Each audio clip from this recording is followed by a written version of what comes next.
yang membangun rumah tangganya, ya, kehidupan dalam langkah pernikahannya sampai dia berjalan dalam ketakwaan kepada Allah, sebetulnya nggak sulit tentang dunia, gitu. Jadi mohon maaf nih kalau dengan kalimat ini barangkali kurang menyenangkan, gitu kan?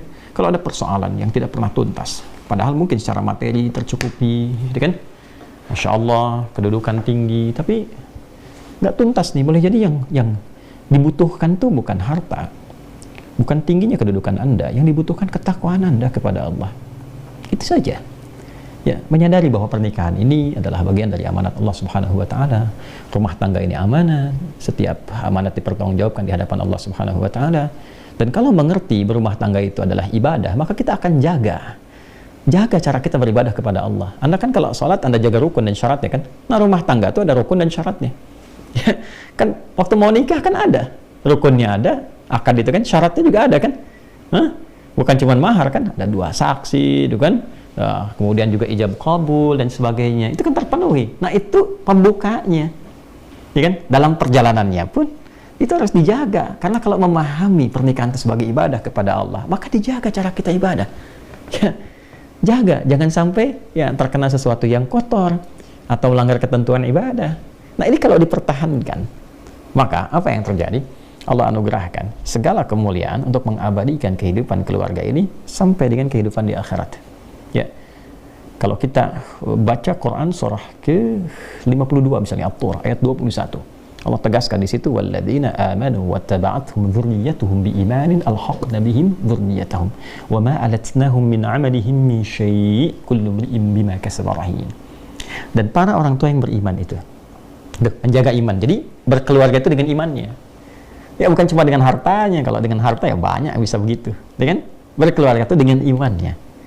Lalu iman diimplementasikan dalam bentuk amal saleh. Amal saleh suami kepada istri dalam bersikap, fa'ashiruhunna bil ma'ruf, surah keempat ayat 19. Demikian sebaliknya dengan anak-anak dan sebaliknya. Maka apa yang terjadi? Kalau orang tua mampu begitu, diwarisi oleh anak demikian, diniatkan karena imannya, maka mereka akan dipertemukan kembali di satu tempat di surga. Alhaqna bihim dzurriyyatahum, satu keluarga besar. Wa ma alatnahum min amalihim min syai', dan semua kegiatan berkeluarga itu dinilai langsung oleh Allah untuk mewujudkan pertemuan itu karena dilakukan dengan iman, maka jadi ibadah. Kullu imrin bima kasaba rahin, tapi itu pilihan.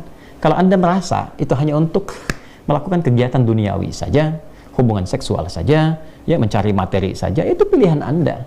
Silahkan saja, itu pilihan Anda. Tapi pada saatnya sadari kata Allah, Anda akan pulang, Anda akan meninggal. Makanya patut bertanya, setelah meninggalkan dunia ini ketemu lagi nggak?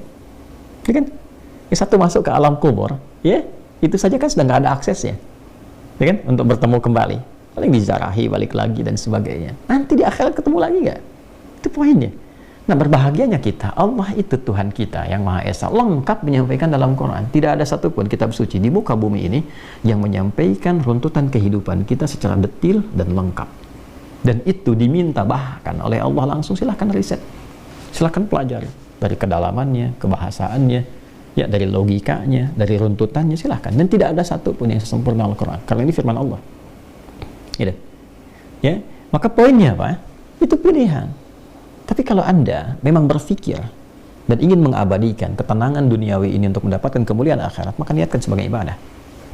Dan jalannya akan berbeda. Ya, bahkan nanti ada yang tertinggi itu disambut oleh para malaikat. Allah perintahkan setiap malaikat berdiri di pintu surga untuk menyambutnya. Itu ada di Quran surah ke-13 Ar-Ra'd ayat 23 sampai 24. Ya kan? Jannatu 'adni yadkhulunaha wa man salaha min abaihim wa azwajihim wa dhurriyyatihim wal malaikatu yadkhuluna 'alaihim min kulli bab. Salamun 'alaikum bima sabartum fa ni'ma 'uqbad dar. Ada satu keluarga besar yang masuk dari surga Aden. Satu keluarga. Ya, ada suami dan istrinya, ya, bahkan ayah ibunya, suami istri, ayah ibu, dan keturunan ke bawahnya anak cucu. Itu keluarga besar masuk, masya Allah. Ya, saat masuk itu Allah perintahkan pada malaikat berbaris di pintu surga, sambut mereka dan selamati. Maka malaikat menyelamati mereka dengan kalimat salamun alaikum bima sabartum. Selamat ya, Anda sabar dalam menjalani kehidupan di dunia. Sabar, karena sakinah itu kan lekat dengan persoalan. Maka Anda sabar menunaikan sholat, sabar tahajud, sabar berpuasa sunnah, sabar berdoa kepada Allah, sabar dengan qanaah atas rezeki yang Allah berikan, ya kan? Ya, sabar membina kehidupan rumah tangga. Lakukan karena Allah. Kalau cuma karena peran suami dan istri, capek rumah tangganya. Tapi kalau dilakukan untuk menaati Allah, ada keringanan nantinya. Gitu. Kalau semua ditampilkan seperti itu, capek hidupnya. Tapi kalau kita lakukan lillah, sudah Allah yang titipkan, ya jalani dulu aja. Bismillah, pelan-pelan. Dia akan ketemu jalannya, Allah akan arahkan pada kebaikan yang mendekatkan kita kepada Allah. Itu poinnya. Ya. Maka malaikat mengatakan, "Salamun alaikum bima sabartum." Sekarang nikmati hasilnya. Fa ni'ma uqbad dar. Silahkan nikmati tempat terindah ini yang belum pernah dijamah dirasakan oleh siapapun.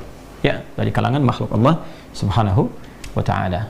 Jadi ini poinnya teman-teman sekalian. Jadi poin pertama, bila kita ingin membuka kehidupan rumah tangga yang baik sebagai anak, sebagai ayah, sebagai ibu, suami, istri, maka yang pertama, bangun visi kehidupan itu sebagai ibadah. Sebagai anak, rasakan tentang ibadah. Ibadahnya apa? Allah perintahkan dengan menaati orang tua. Kepada ibu bagaimana? Itu diletakkan setelah tauhid loh. Ya, di Quran surah 17 ayat 23, wa qadha rabbuka alla ta'budu illa iyyah, itu tauhid. Wa bil walidaini ihsana. Dan bakti pada orang tua. Jadi bakti pada orang tua diletakkan setelah tauhid. Makanya nilainya tinggi. Anak yang selalu berbakti pada orang tua, ayahnya, ibunya, terutama ibu itu, dekati, sayangi, muliakan, berikan apa yang mampu kita berikan. Itu ridha Allah turun. Karena letaknya itu dekat sekali antara tauhidullah, menaati Allah Subhanahu wa taala, bertuhan kepadanya. Setelah itu dilekatkan, Allah perintahkan untuk ibadah. Ibadah pertamanya apa? Setelah bertuhan. Bertuhan itu membuktikannya dengan salat. Yaitu ada di Quran surah 20 ayat 14. Innani anallahu la ilaha illa ana fa'budni wa aqimis salata li dzikri. Sudah kita salat, menyembah, bertuhan kepada Allah, diperintahkan kita. Hal pertama yang dilakukan sebagai implementasi salat, mencegah perbuatan keji dan mungkar, dampaknya kepada khalayak luas dari makhluk Allah, orang tuamu dulu. Ya, jangan sampai baik pada orang tua orang lain, baik pada orang lain, pada orang tua sendiri ada masalah. Ya, wabil walidaini ihsana. Ya, bahkan walaupun dalam keadaan sepuh, ya terus hormati, sayangi, muliakan, itu dampaknya ke rumah tangga apa? Luar biasa. Dampaknya kepada pribadi kita bagaimana? Luar biasa. Ya, adik-adik yang sedang belajar, teman-teman misalnya, minta ridha ayah, ibu. Ya, saya melakukan demikian, minta ridhanya, minta doanya, dan dampaknya luas sekali, besar sekali. Ada ketenangan, kedamaian, ketentraman, keyakinan, ya. Dan masya Allah, ya, babnya kedepannya kesuksesan, kebahagiaan. Itu poinnya. Boleh jadi Allah akan cukupkan. Pokoknya kalau diarahkan ke ibadah, Allah berikan qanaah. Setiap rezeki kita syukuri. Nanti ujung-ujung di akhir puncaknya itu semua kenikmatan datang.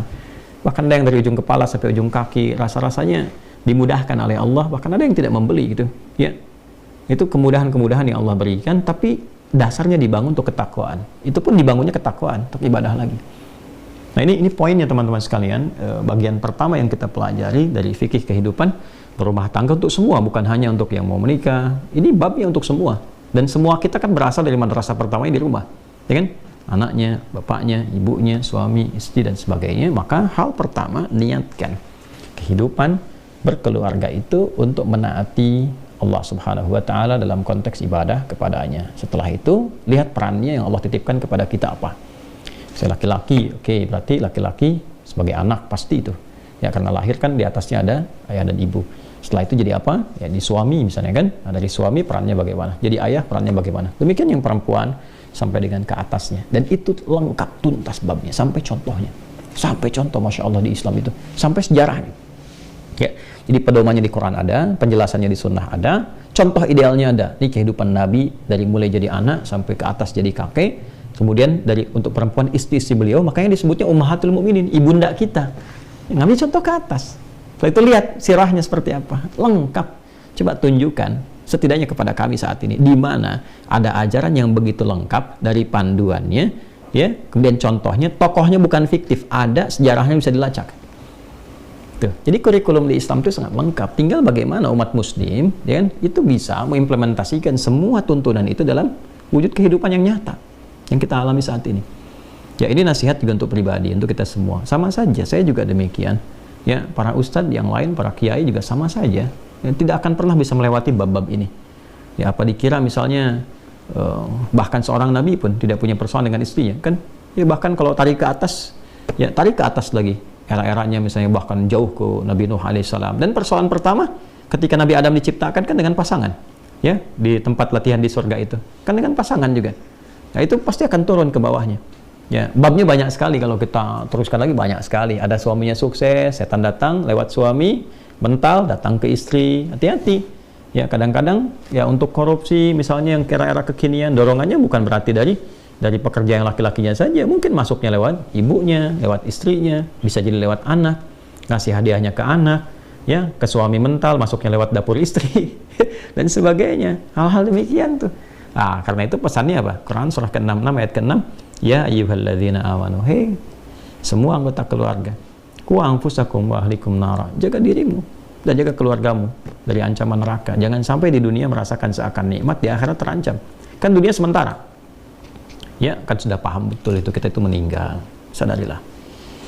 Ini kan malam nih waktu Indonesia ya, bagian barat. Coba sebelum tidur renungkan. Kan mau meninggal. Terus setelah itu mau apa? Lalu tarik balik. Apa yang selama ini dilakukan? Yang dikumpul-kumpul itu buat apa sih? Ya kan? Buat apa? Semua capaian yang mau diharapkan itu. Islam tuh elegan sekali. Capaian itu baru punya nilai setelah berwujud amal soleh.